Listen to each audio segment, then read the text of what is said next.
ഇതൊക്കെ കൊണ്ടേക്കാട് പൊഴിക്കുന്നുണ്ടോ മസാല ഒക്കെ തേച്ചിട്ടുണ്ടല്ല ഇങ്ങനത്തെ കൊറേ. ഹായ് ഗൈസ്, അപ്പം നമ്മളുള്ളത് ഇപ്പൊ ഹരിയാനയിലാണ്. ഇന്നലെ ഗോൾഡൻ ടെമ്പിളും കാര്യങ്ങളൊക്കെ കണ്ട് അവിടെ നിന്ന് ഇന്നലെ രാത്രി തിരിച്ചു ചെയ്തു. ഇന്നലെ അതിൻ്റെ ഇടയിൽ ഒന്ന് പെട്രോൾ പമ്പിൽ സ്റ്റേ ചെയ്തു, ഒന്ന് ഉറങ്ങി സുഖമായിട്ട്. ഇപ്പം നമ്മളിത് രാജസ്ഥാൻ പോയിക്കൊണ്ടിരിക്കുകയാണ്. ഹരിയാനയിൽ നിന്ന് ഇന്നിപ്പോൾ ഒരു 100-400 കിലോമീറ്റർ ഉണ്ടാവും എങ്ങനെയായാലും. അപ്പോൾ നമ്മൾ ചെറിയ പണിയിലാണ്. യാത്ര തുടങ്ങിയിട്ട് 10-12 ദിവസമായി. ഇതുവരെ കുക്കിങ് നമ്മൾ തുടങ്ങിയിട്ടില്ല. അപ്പോൾ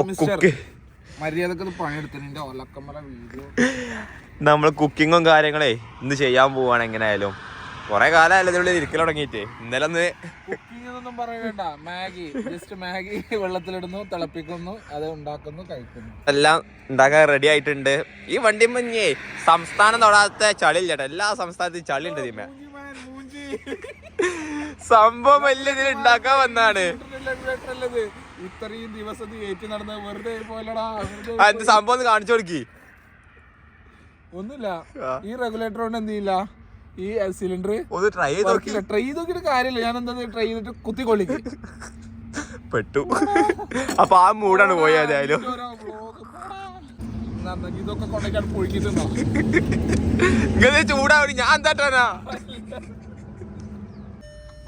അപ്പൊ ഫുഡ് ഉണ്ടാക്കാന്നുള്ള കാര്യത്തിൽ ഒരു തീരുമാനമായില്ലേ? ഇനിയിപ്പോ ആ വൈക്ക് നോക്കണ്ടല്ലോ. ഇനിയിപ്പോ എല്ലാ ദിവസവും നമുക്ക് പുറത്തുനിന്ന് തന്നെ. അല്ലെങ്കിലേ ഞങ്ങൾ എന്നും ഡെയിലി പുറത്തുനിന്നാ ഫുഡ് കഴിക്കണത്. ഇന്നൊന്ന് ഉണ്ടാക്കാന്ന് വിചാരിച്ചതാ. 10-12 ദിവസമായാലേ യാത്ര തുടങ്ങിയിട്ട്. പക്ഷെ മൂഞ്ചി ഗൈസ്, മൂഞ്ചി ആണ് ഈ പരിപാടി കാണിച്ചു വെച്ചിരിക്കുന്നത്. ആ വണ്ടിനേക്കാളും പുറത്ത് എത്രങ്ങാളും പുറത്തേക്കാണ് ലോഡ് കിട്ടിയത്. അവിടെ നോക്ക്, 2-3 ഫീറ്റ് അപ്പുറത്തേക്കും ഇപ്പുറത്തേക്കും കൂടുതലുണ്ട്. ഇതൊക്കെ എങ്ങനെ പെർമിഷൻ കൊടുക്കണേ? അതൊക്കെ അറിയാം. ഇതെങ്ങനെ കെട്ടി വെച്ചിരിക്കണം? അതാണ് രസം. ബലൂണ് പോലെ ഇരിക്കണം. അതിന്റെ ഉള്ളിൽ എന്താ പഞ്ഞിയാ? വൈക്കോലും കൊണ്ട് തോന്നണത് എന്താ അറിയില്ല. കൃഷി സംബന്ധിച്ച് എന്തോ കാര്യം തന്നെയാണ്. വെയിറ്റ് ഇല്ലാത്ത സാധനമാണ്, ഷുവറാ. അല്ലെ ആ വണ്ടി അങ്ങനെ പോലെട്ടോ. കാരണം റോഡ് മൊത്തം നിറഞ്ഞേ. അവിടെ നോക്കി, സത്യം പറഞ്ഞാൽ ഇടയ്ക്ക് ഡ്രൈവ് ചെയ്യാൻ നല്ല ബുദ്ധിമുട്ടുണ്ട്. നമ്മൾ തിരിക്കണ നേരത്തെ, ഓവർടേക്ക് ചെയ്യുന്ന നേരത്തൊക്കെ. ഇവര് നമ്മളെ കാണുന്നുണ്ടോന്നും കൂടെ അറിയുന്നില്ലേ. ഇപ്പൊ അതിന്റെ ചോട്ടിലാണ് മഴ ഉള്ളാതെ സംഭവം ഇതാണ്. വൈക്കോലും കൊണ്ടാണ്. ഇതിന്റെ ചോട്ട് കൂടെ അങ്ങോട്ട് പോണോ? ഈ ചെങ്ങായി പിന്നെ കാണുന്നുണ്ടോന്നാവോ? ഇതാ വരുന്ന കേട്ടോ. അതിനുള്ളിൽ ഒരാൾക്ക് നിൽക്കാനുള്ള സ്ഥലം ഉണ്ട് കേട്ടോ. അപ്പൊ നമ്മളങ്ങനെ രാജസ്ഥാനിലോട്ട് എൻ്റർ ആയിട്ടുണ്ട്. എൻ്റർ ആയ ടൈമിൽ തന്നെ നമുക്ക് കാണാൻ പറ്റുന്ന എന്താ ഇപ്പോ ഉള്ളൊരു സ്ട്രക്ചറൊക്കെ മാറി. അത് ജിയോഗ്രാഫിക്കൽ സ്ട്രക്ചർ കംപ്ലീറ്റ്ലി മാറി. ഇവിടെ ഒക്കെ ഒരു വരണ്ട കാലാവസ്ഥയാണ്.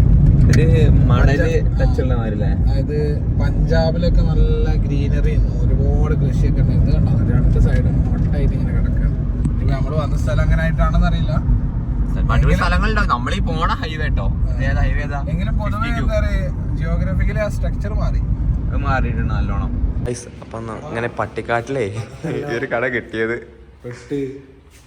ഹിന്ദി വായിക്കാൻ അറിയില്ല. ഹിന്ദി വായിക്കാനൊക്കെ അറിയാം. കുറച്ച് ടൈം എടുക്കും. അത്ര ഉള്ളല്ലേ. ആലു ദോല എനിക്ക് തോന്നുന്നു തീരെ അറിയില്ല.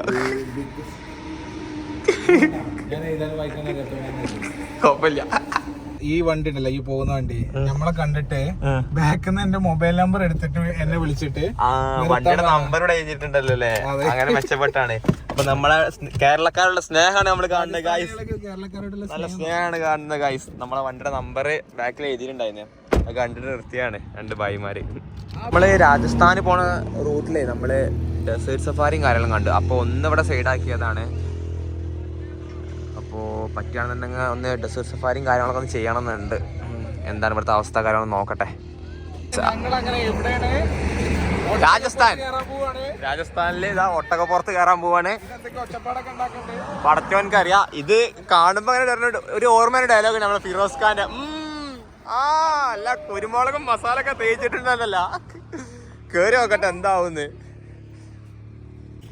അങ്ങനെ മക്കള് ഒട്ടകത്തിന്റെ പുറത്തെത്തി. ഒട്ടകത്തിന്റെ പുറത്ത് രാജസ്ഥാനിലെ ഒട്ടകം രാജസ്ഥാന്. ഇതേ ഹൈ ഗിയറിലോട്ട് പോണേ, ഫസ്റ്റ് ഗിയറിലാണ് പോണേ. അപ്പൊ ഇത് കാണുമ്പോ നമുക്ക് ഏത് പാട്ടാണ് ഓർമ്മ വരിക? ഒട്ടകങ്ങൾ വരി വരി വരിയായി, പിന്നെയും പിന്നെയും വരിയായി, അവിടുന്ന് അങ്ങനെ വരിയായി. ഇതിന് 4x4 ഗിയർ ഒക്കെ ഉണ്ട് കേട്ടോ. അങ്ങനെ വണ്ടി പാർക്ക് ചെയ്തിട്ടുണ്ട് നമ്മള്. അതിൽ കയറാണ്ടെങ്കിൽ ഇപ്പൊ കരേക്കാട്ടുക്കും പെരുന്നമണക്കുള്ള വണ്ടി ഇപ്പൊ എടുക്കും. ആണെങ്കിൽ പോന്നോളി കരേക്കാട് പെരുന്നമണ. ഈ വണ്ടിക്ക് ABS സിസ്റ്റം ഇല്ലാത്തതുകൊണ്ട് കയറിയ ഗീർ ഏതാണോ അതിൽ തന്നെ ഇട്ടിട്ടാണ് ഞങ്ങൾ ഇറങ്ങിക്കൊണ്ടിരിക്കുന്നത്. നല്ല നെരുക്കുണ്ട്. ABS ഇല്ലാത്തതിന്റെ സേഫ്റ്റി പ്രശ്നം നല്ലോണം ഉണ്ട്. എന്തൊക്കെയോ സംഭവിക്കുന്നുണ്ട്. കുത്തി കൂലിങ്ങൾ ഇവിടെ ആകെ കിടന്നിട്ട് എങ്ങനെയാലും ABS അല്ല, അത് മനസ്സിലായി. ഡ്രം ബ്രേക്കിലും ഉണ്ടോന്നാവോ പോണ്ട്. എടാ ഞാനെടുത്ത് വെച്ച് വമ്പട്ട് വമ്പർ ഇതിന് അപ്ലൈ ചെയ്യാൻ പറ്റുമെന്നാവോ നോക്കി ഏതായാലും. എന്താണ് പാവം ഇവൻ്റെ ഒരു അവസ്ഥ ആലോചിക്കാൻ. മാംസ ബുക്കായിരുന്നു, ഇപ്പൊ സസ്യ ബുക്കായി മാറി. ചിക്കൻ ഇല്ലാണ്ട് ഫുഡ് ഇറങ്ങാത്ത മനുഷ്യനായിരുന്നു. ഇപ്പോഴാണെങ്കിലോ ആലു പൊറോട്ട റൊട്ടി.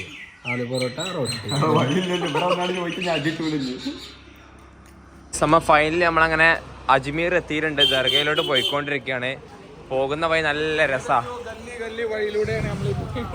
പണ്ടത്തെ കൊട്ടേഷൻ പടങ്ങൾ ഇങ്ങനെ ഓർമ്മ വരിക അല്ലേ? ഉള്ളേരി കൂടെ പോകുമ്പോ ഒരു പേടി. റെയിംകാക്കേ കുറച്ച് ക്യൂരിയോസിറ്റി കൂടുതലാ. അതിക്കൂടെ പോയാലെന്താ, തീ കൂടെ പോയാലെന്താന്ന്. ഇവിടെ ഈ ദർഗനെ ചുറ്റിപ്പറ്റി കുറെ വികലാംഗരും എന്താ പറയാ, പിന്നെ കുറെ ഫുഡ് സ്ട്രീറ്റ് ഒക്കെ ഉണ്ട്. നല്ല അടിപൊളി ഫുഡ് നല്ല ഹൈജീനിക്കും ആയിരിക്കും. ഇതൊക്കെ ഒരു ജീവിതമാണ് കേട്ടോ. വേറെ കാര്യം, പാവങ്ങളെ എങ്ങനെ ജീവിക്കുന്നതെന്ന് അവർക്ക് അറിയണ്ടാവുള്ളൂ. ഒരുപാട് ആൾക്കാരുണ്ട് ഇവിടെ. കുറെ ആൾക്കാർ വിശാലമാണ്, ജീവിക്കുന്നവര് ഒരുപാട് ആളുണ്ട്.